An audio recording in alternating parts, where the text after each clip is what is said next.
আচ্ছা, তোমরা তো ভাবছো যে আমি এত সুন্দর কেন এই ভর দুপুরে সেজে গুজে মাঠে এসেছি, মনে হচ্ছে তো? এর সাজার পেছনে একটা কারণ আছে। আজকে এই সাজটা আমার বান্ধবী আমার উপরে ক্রিয়েট করেছে। তবে কেমন লাগছে, যদিও অল্প সময় ছিল হাতে, চুলটা করতে পারিনি, সেই কারণে এইরকমভাবেই আমরা ফটোশ্যুট করতে চলে আসলাম। তো কেমন লাগছে অবশ্যই কিন্তু জানাবে। আর চলো আমার বান্ধবীকে একবার দেখাই। তো এই হচ্ছে আমার কিউট কিউট বান্ধবী, আমার ছোটবেলার বান্ধবী। তো এই যে বান্ধবীর সঙ্গে আজকে অনেক দিন পর দেখা হলো। তো বান্ধবী কিন্তু আমাকে এত সুন্দর করে সাজিয়েছে, আমার তো খুব ভালো লাগছে। তবে তোমাদের কেমন লাগলো অবশ্যই কিন্তু জানাবে, ঠিক আছে? কমেন্টের অপেক্ষায় রইল।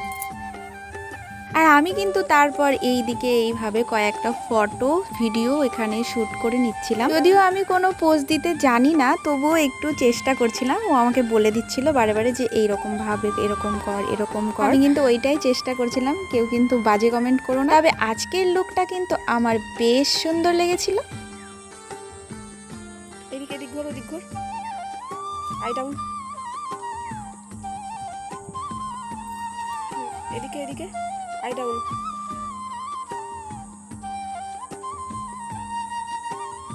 হ্যাঁ, এবার মুখটা ক্লোজ, নিচে নিচে মুখটা।